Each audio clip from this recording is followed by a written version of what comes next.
When it comes to weight loss, no two people are the same. That's why Noom builds personalized plans based on your unique psychology and biology. Take Brittany. After years of unsustainable diets, Noom helped her lose 20 pounds and keep it off. I was definitely in a yo-yo cycle for years of just losing weight, gaining weight, and it was exhausting. And Stephanie. She's a former D1 athlete who knew she couldn't outtrain her diet, and she lost 38 pounds. My relationship to food before Noom was never consistent. And Evan, he can't stand salads, but he still lost 50 pounds with Noom. I never really was a salad guy. That's just not who I am. Even through the pickiness, Noom taught me that building better habits builds a healthier lifestyle. I'm not doing this to get to a number. I'm doing this to feel better. Get your personalized plan today at Noom.com. Real Noom users compensated to provide their story. In 4 weeks, the typical Noom user can expect to lose 1 to 2 pounds per week. Individual results may vary.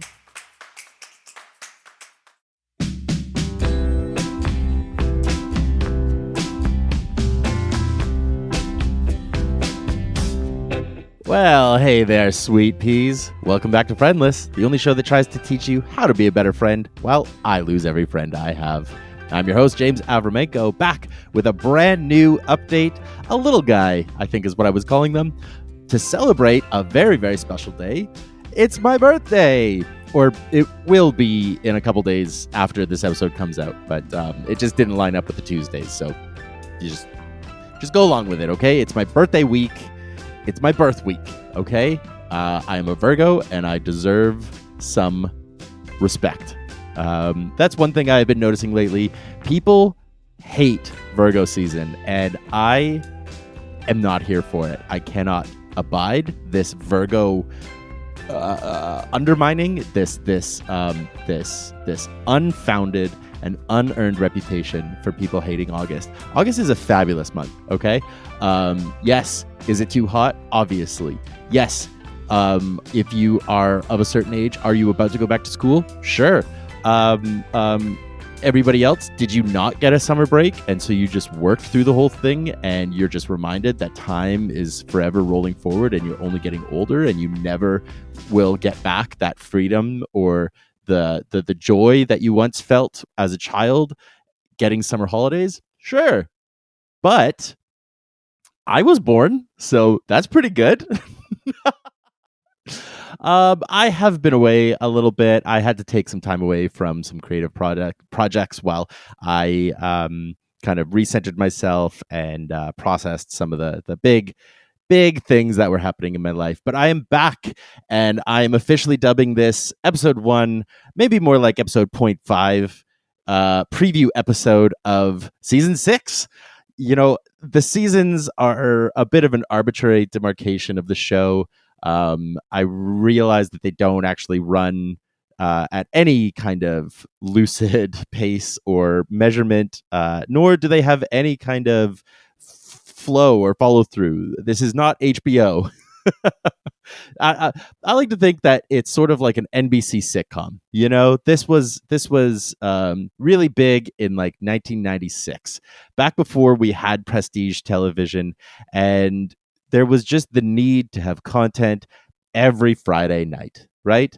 And so you got a lot of fillers. You know, there's a lot of episodes of Steve Urkel has blown up something this time, and Mr. Winslow is not impressed. Wow, I'm really, really selling you on the show. Well, I have been away and I am back. We already covered that. And I wanted to just give a bit of an update to listeners about where I've been, what I've been up to, lessons I've learned, what the last year has been like, and also kind of look ahead and talk about the plan for the show, what I've got cooking, and what you can expect to hear. I'm also going to be introducing a couple new segments to the show that I'm going to be kind of piloting with this episode. The big one being questions and answers.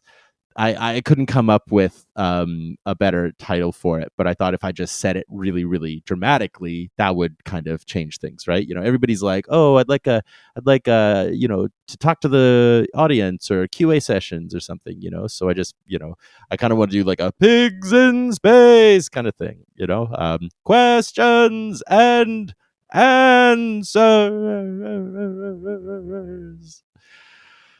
I'm out of practice. I'm sorry. I asked for listener questions over on Instagram, and I've got a couple on hand that I'm going to answer. They are a ton of fun. And I guess I'll just say now, I'm sure I'll repeat myself again, but if you have questions for me, please feel free to fire them my way. I've got a little pinned story on my Instagram, so it's just an ongoing thing if you have any questions for me. But let's get to the real heart of the episode, the reason for the season, my birthday. Yes, I am turning 36 this week. I am officially in my mid 30s. I'm almost in my late 30s. That's a trip. I don't know how to feel about any of that. I remember being younger and being convinced that I was going to be this like roguish, devil may care rock star, poet, whatever celebrity, and I was going to be dead and join the 27 club, and I would never have to worry about falling arches and heartburn and indigestion and hair on my back and my ears, and I would just leave a wayfish but still somehow attractive corpse. And now here I'm staring down the barrel of 40 and I'm loving it. Aging is an absolute privilege. I don't think people realize what an honor it is to get to live and get to age. When we're young, I know for myself, when I was young, I didn't realize what an experience it was to get to live and get to age, and I thought I knew it all already. I'd listened to one Bob Dylan song and I'd read a couple Chuck Palahniuk books, so I obviously understood the world. And every year that passes, one thing that really strikes me is that I don't forget things. This is something that maybe it's a neurodivergent thing, maybe it's an everybody thing, but one thing I've really realized is that as I age, I don't forget stuff. All that happens is I grow the capacity to live more, and I think that's one of the most beautiful elements of aging is that you are given the luck of the draw to get another day, another week, another year, and create more experiences and create more memories that you can just add to this repertoire, this album of experiences. And when you're young, you think that all that it's going to be is just fun, and you never want pain, and you never want suffering, and you never want discomfort, because why would you want that? But then you realize that that's inevitable, and you live through these experiences, and they hurt like hell, but they make you so much richer as a person. It's not the perfections that make someone interesting, it's the imperfections. I think I was playing.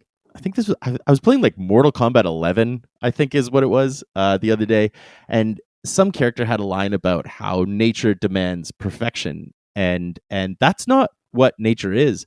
If you look at your window, I'm looking out my window right now, and I'm looking at a tree, and there's nothing symmetrical about it. There's nothing perfect about it, but that's what makes it so beautiful. Is that every tree holds its own gnarled, bizarre offshoots, and this is a really weak, lazy metaphor, but it works.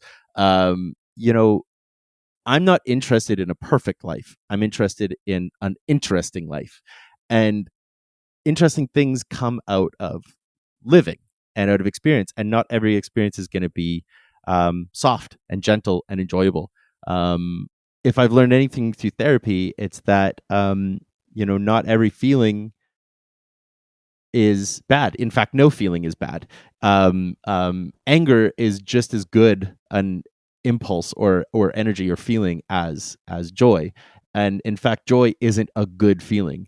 It's just that we societally decide which emotions are more comfortable for us to be around, and so we then internalize well, people are more comfortable around us when we're happy, so I have to just be happy in front of people to make them comfortable. This is something I'm learning about attachment styles. I'm realizing that my attachment style is far deeper ingrained into fawn type than I realized, and the people pleasing element of that becomes a really exhausting mask for me, for my autism. And my therapy has really helped me begin the process of unpacking the fact that there is no good or bad emotion. There is just emotions, and emotions are signals from your body to interpret what's going on outside of it. It's your body telling you this is what we're perceiving, and this is how we think we should probably proceed to deal with the situation. There's no good or bad feeling. There's just feelings. And so when we try to instinctively lean into only good things or only happiness or only what's comfortable, we actually end up kind of stalling out our experience, and we actually make ourselves a little bit duller and a little bit more boring. I've noticed, I work from home now, and I work on Ontario hours. So my work week is Monday to Friday, 6 a.m. to 2 p.m. And I have to really actively work to go outside because being inside is comfortable. It's my office, it's my safe space. I also just don't like new environments, so it's easy for me to stay inside. But that makes me dull. It makes me, I guess, lazier, but it's like it makes me less prone to just impulsively go out. And I feel like that mentality is sort of the hermetic representation of what I'm trying to get across, which is that comfort isn't what we should be aiming for, but interest. As I was reflecting on my year, I realized that the two most helpful tools that I've developed recently that I kind of wish I had last year, but have since been developing, are these two techniques that I've been working on personally through my therapy, and I wrote a little bit about in this month's newsletter. And I wanted to talk a little bit more about them in this episode. One was reframing thoughts, and the other was nurturing my inner child. With the reframing thoughts, I'm somebody who has a very ingrained shame spiral and very impulsive thoughts, and so it's really easy for me to just whiplash into always nevers, black and whites. You always do this, I never do that, whatever it might be. And every time I think those thoughts, it sends me, no matter what, even if it's I'm always good, it inevitably always sends me into a spiral of paralysis.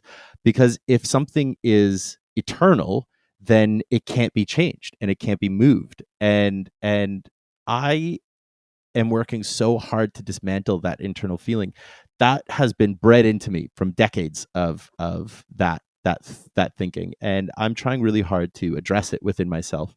One of the sort of tools that we've been working on has been, anytime I hear myself say an always or never statement, no matter where I am, if I'm in conversation, even if I'm thinking it, if I clock it, I will immediately stop in the sentence and I will reframe the thought to being more in the moment. So if I'm saying, you always do this, I want to stop and I say, you did this time, or I've seen you do this time.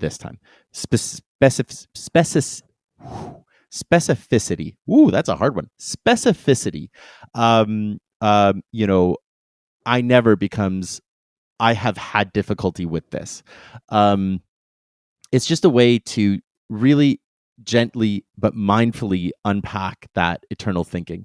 And as with so many of these techniques that Scott, my therapist, kind of imparts on me, the effects are almost immediate. I I I feel this lightning come off of my shoulders. It's like this weight lifts off my shoulders almost instantaneously, and it doesn't last because nothing lasts. But in that moment, it feels really good, and it sort of gives me the charge to try again the next time. And I fuck up all the time. Very often I fuck up. You see what I did there? But I do my best to clock it when I can. And if I don't, that's okay, but I'll just try again the next time. And yeah, it's just been this incredibly gentle reminder that things don't last. And there can be sadness around that when you're thinking about good things, and there can be joy around that when you're thinking about bad things. But no matter what, everything passes. And as long as you look at those things as they're happening, if you're angry, you look at that anger and you be with that anger. If you're happy, you look at that happiness and you be with that happiness. And just enjoy it while you can and process it while you must. And the other thing is reconnecting with my inner child, which, I will admit, I kind of rolled my eyes at a little bit when, I was hearing people talk about it, and I was very resistant to it. It felt a little cheesy. It felt a little too new agey for me. Not realizing that I am like deeply new agey. And also like we need a new age because the old age is killing us. So like, yes, please, let's try some of these things. Because our current way is burning the planet down and ensuring that only like 6 middle-aged white men will survive the next decade. So like, yes, actually we should probably lean into the new age. But after a particularly trying session with Scott, he encouraged me to sit down and have a conversation with my inner child. And he told me to tell myself about the things that I had done throughout my life, and sort of like get my inner child excited about all the things that I had accomplished, rather than punishing myself for all the things that I told myself I should have. And I did that. I sat down that same night, and I kind of pictured my old bedroom, and I saw myself kind of sitting on the bed, um and I just had a little chat with little James, and I told him about I told him about going to school, and I told him about all the jobs I'd had and all the places I'd lived, and I told him about falling in love and how good that feels and how exciting it is, and how he's not always alone, and he's gonna find people who love him, and sometimes that love is gonna move on, but that doesn't mean he wasn't loved, and it doesn't mean he isn't loved right now. And it was incredible. It was an incredibly cathartic experience, and I, of course, wept. I mean, just talking about it now, I get like pretty emotional. And it was such a moving experience that I started doing it every night. And I continue to. So every night I've kind of imparted. I've created this new ritual where just before I go to bed, I kind of picture myself back in my old bedroom, and I just do a little kind of recap of the day, and I tell him about good things that happened and bad things that happened, and I remind him that he's safe and loved, and he asks me questions sometimes about stuff, and I do my best to answer him gently, and it's become this really beautiful ritual and very calming and very cathartic. And it has done an incredible number on the burden that I didn't realize I carried with me, the emotional burden of holding on to the fear and the anxiety that I had been holding on to since I was a child.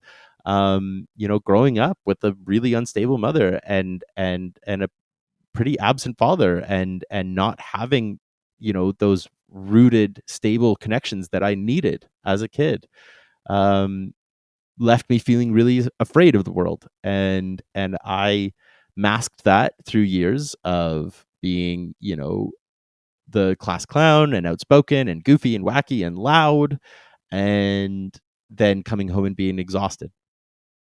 And so I am working through that, and it feels really good. And I really encourage anyone who maybe starting down the road to try that technique of just have a little chat with yourself, and just be really kind and excited, and see what happens for you, because it's sure helped me. So on the topic of season 6, season 5 was my proudest season yet. I managed to get guests on that I never thought I'd be able to. I got to interview people who I have just such an admiration for. Jessica Fern, Tort Campbell, my God, Lauren Malisi, Brian Ellis, like these writers and these creators and these professionals, these people who I have such a deep respect for, and all that, not to mention, Corey Hardiman, Hank Pine, these people who I've just admired for years and have always wanted to reconnect with. And it's one of the things that I remain so grateful for with this show, that I have the opportunity to connect with people all over the world and hear their stories and learn about what it means to be a friend to them, and try my best to be that friend to them or to others, to take their lessons and to put them out in the world. It's been an incredibly rewarding experience for me, and I'm so excited to be back and doing it again. I have a ton of interviews booked coming up. I put out a call for guests a couple days ago, and I had this massive response to it, and so I have like interviews booked like almost every day for the next 3 weeks. So I'm gonna have like months of content recorded ahead of time, which is really exciting, because my plan is to stick to an every other week interview episode, with then other content mixed in on the off weeks.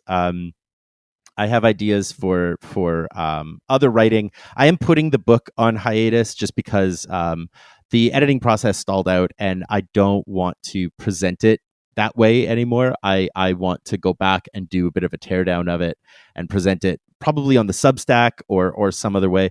But there are other filler episodes that I want to do. I have lots of topics that I've been planning out, all about autism, about burnout, maintaining creative practices, hobbies versus hustles, attachment styles.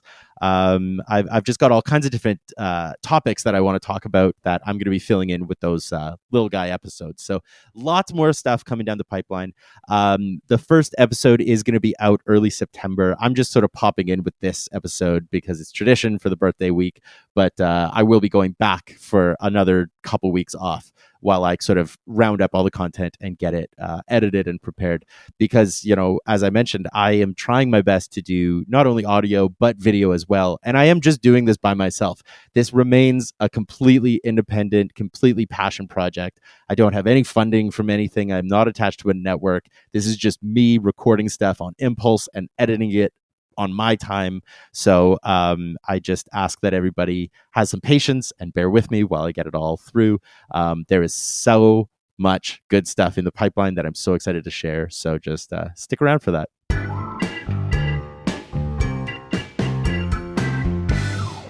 And now it is time for some community engagement. So I wanted to give a tiny update. I'm introducing, speaking of new content, I am going to be moving to a at least bi-weekly, if not hopefully weekly Substack update. The monthly roundup will stay the same, but the other weeks I'm going to be doing new content. I'd like to do a culture club, sort of like a book club, but for a little bit more than just books.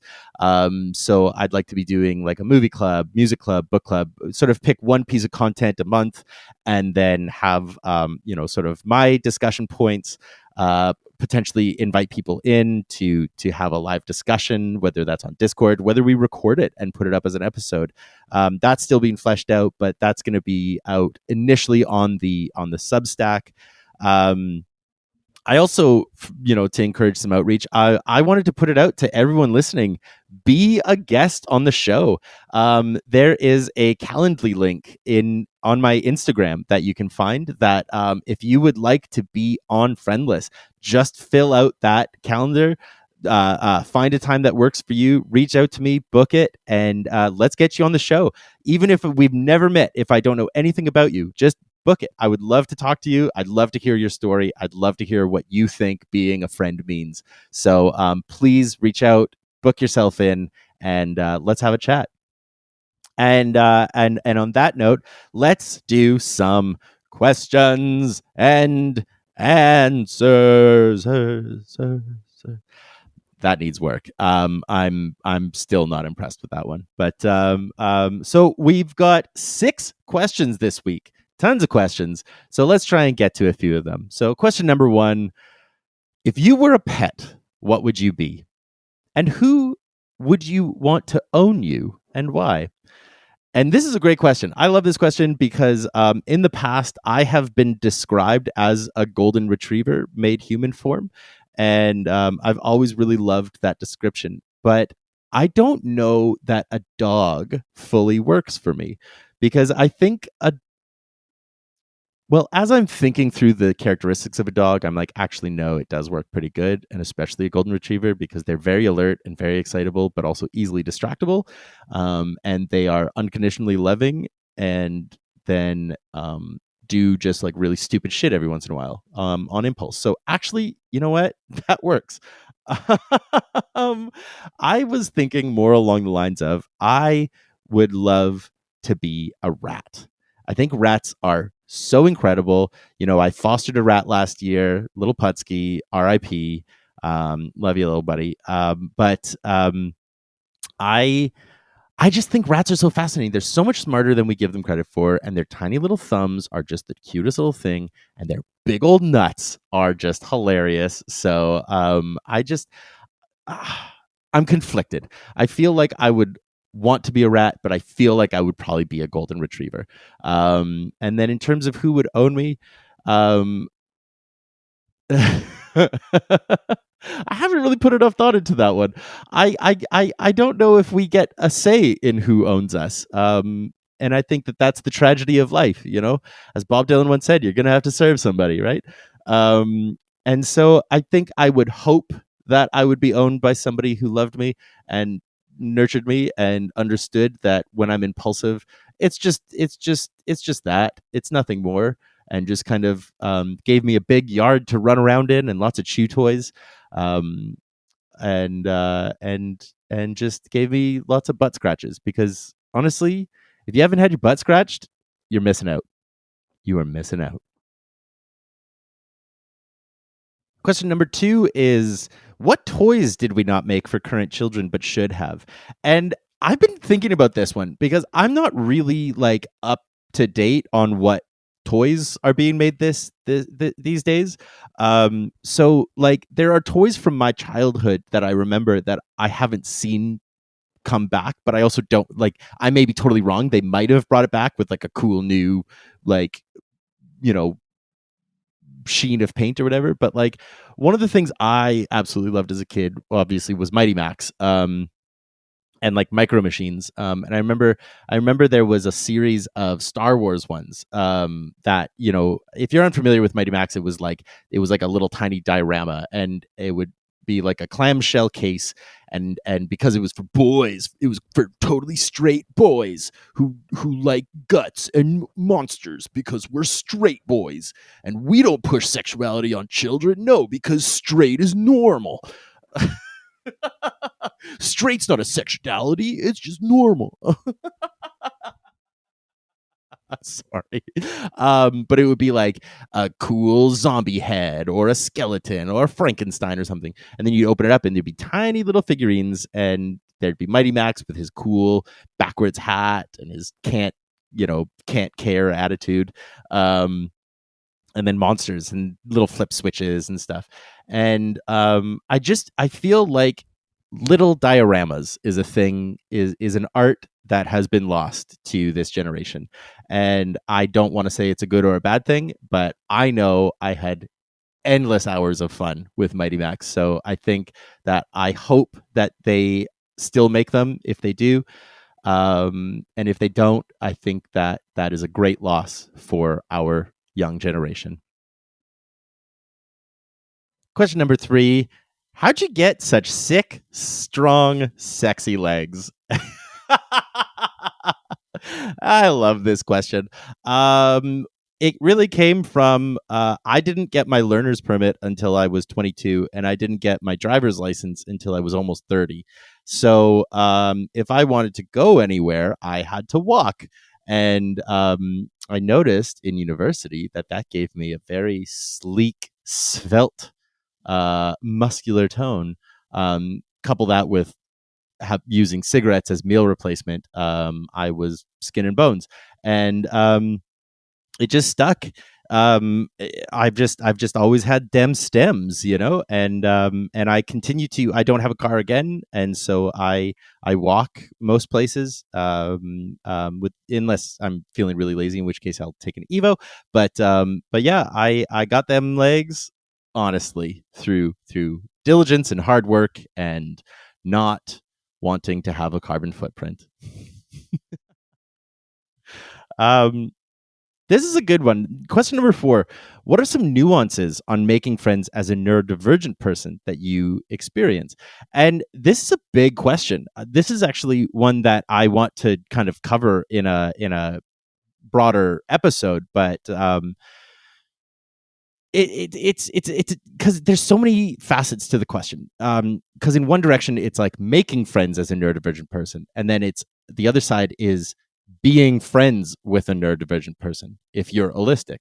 Um, and you know, I think as someone who's autistic, I just encourage people to be as unmasked as they can be. Masking is one of the roots of so much autistic trauma and so much autistic burnout, and you know these masks were created out of a necessity, out of a survival instinct, and out of society telling us that we were the unsafe ones. But it actually made us deeply unsafe to be around other people, and I find the more that I unmask and the more honest I am about myself and about my needs and about who I am, um, that puts me in a headspace to be safe. And if people can't be around that, that's no comment on either of us. It just means that they don't want to be around that energy, and that's fine, because very likely I don't want to be around their energy. Because if I feel the compulsion to mask around someone, then it means that I don't feel safe around them. And if I unmask and they still don't want to be around me, then that's even better. So I have to encourage autistic people to just be as unmasked as you can be, and just be honest and be open. um and on the flip side, I think for holistic listeners, I think taking the time to learn about autism yourself, understanding what that actually means, understanding what saying things like, "Oh, I wouldn't have even known you're autistic," how hurtful a statement like that is. Things like, "Oh, you're so high functioning," right? Like these are not compliments. And so it's like saying like, "Oh, I don't even care. I don't even care if you're queer. I don't care." Like, no, you should care. Actually, that's not a compliment when you say that, right? Um, so I think taking the time to learn about it yourself and not expecting your autistic friends to educate you on it, and coming to your friends with questions, but after having done some research. Don't just ask them flat out from zero. Go and do some research. And then if you're curious about personal experience with these things, then ask them. And as you do that research, it's about leaving space for curiosity. This is another thing that Scott and I work on all the time, is a facet of all or nothing thinking is closing off possibility. Because if you shut down and you say it is always this, it is never this, then you don't have to be curious, because it can't change. But if you say it might be, it might not be, then suddenly you're leaving the room for possibility. And so staying open and staying curious, I think, is a really valid approach to anyone, let alone making friends with the neurodivergent community. Um, Statistically speaking, neurodivergent people tend to hang out with mostly just other neurodivergent people. So it's actually very unlikely that you'll have tons of crossover holistic listeners, but it's still really important that you educate yourself and that you allow room for nuance with the individual. I think those are the biggest tenets that I would kind of want to hit on. But as I said, it's a deeper question that I actually want to spend much more time on. So I'm going to kind of file that one away, and I'm going to add it to the little guy list. And I'm going to come back to that and talk further on it down the road. But thank you very much for the question. Number 5, do you remember the first thing you wrote that made you go, me likey writing, not me write good? I'm rereading it exactly as written, and I love it so much. They actually sent a follow up like me likey this process, and it makes me feel things inside that make me want it do it more, make me want to do it more. Um, yes, I do remember that because that's one thing is that when you do something that channels into a deeper part of you, you very likely won't be very good at it at first. And I know for me, I sucked at writing for years. I still think I suck, but like I know I don't, but like there's moments where I'm like, "Oh my god." But it's about perseverance, right? And to me, I think the real shift, I had thought I liked writing for a couple years. And I had been kind of kicking the tires of it. I'd tried writing songs. I'd tried writing rhymes. I'd try emulating people's styles. Near the end of university, I was really into Bob Dylan and Saul Williams. Those were my like two big totems of creativity.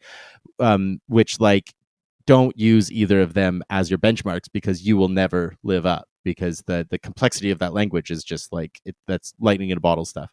Um, um, which is okay. That's not a comment on my skill. That just means like I'm not going to be able to write a Saul Williams poem. That doesn't mean I won't be able to write a James Avramenko poem though.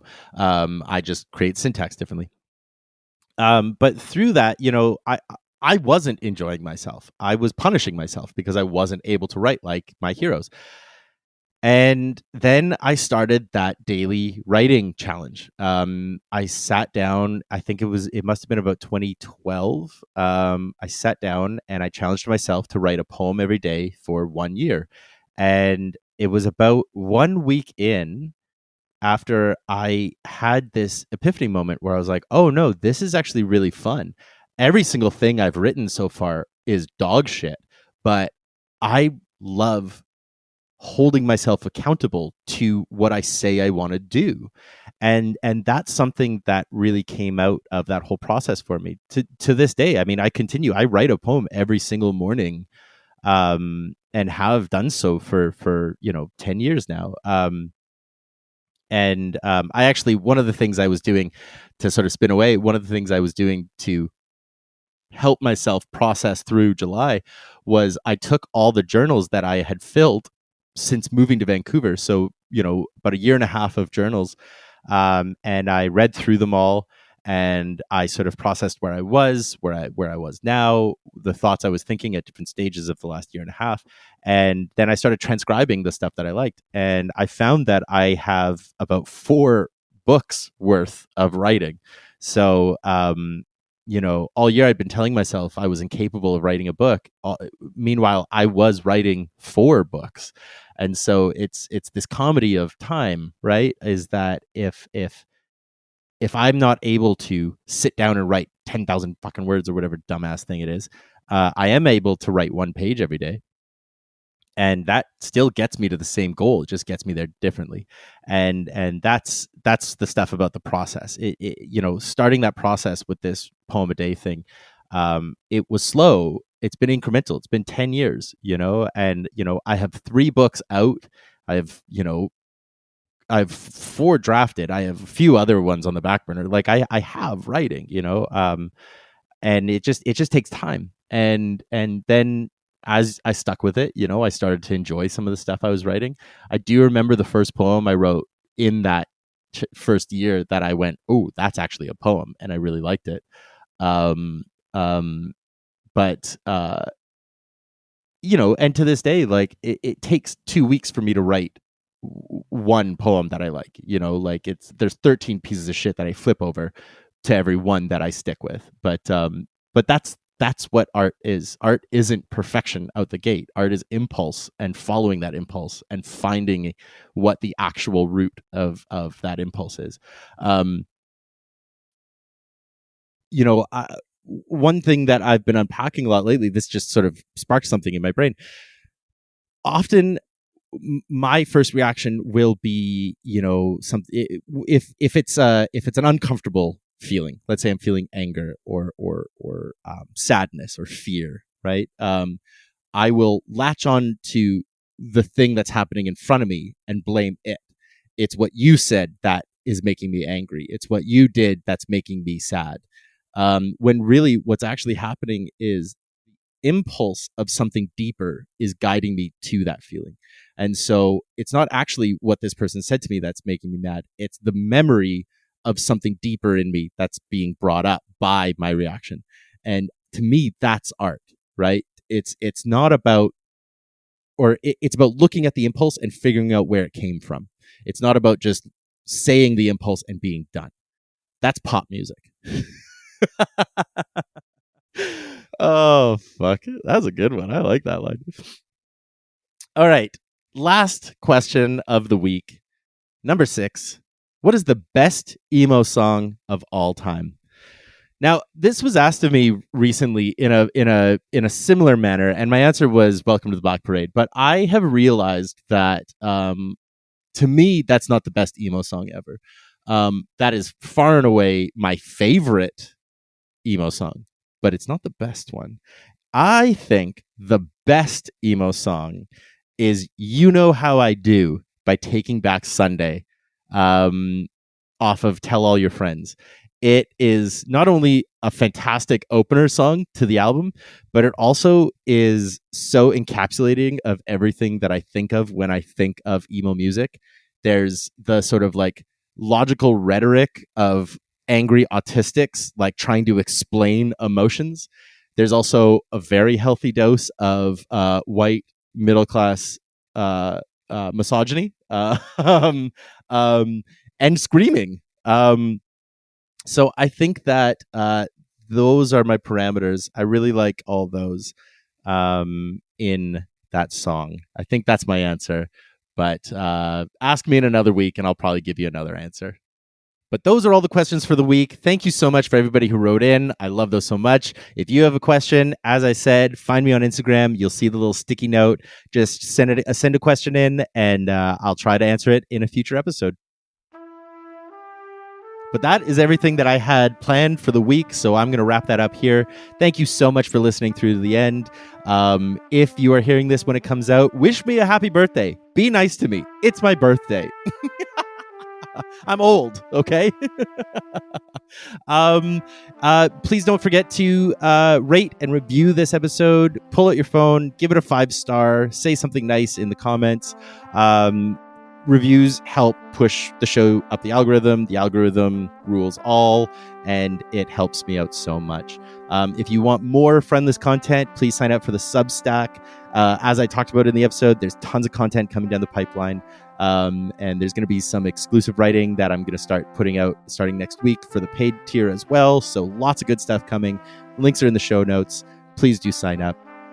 But that is it. I'm going back on hiatus for a couple weeks while I get all these interviews rounded up.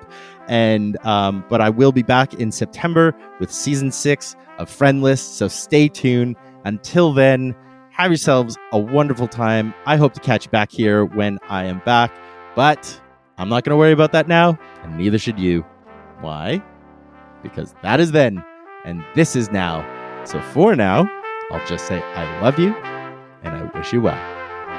Fun and safety, sweeties.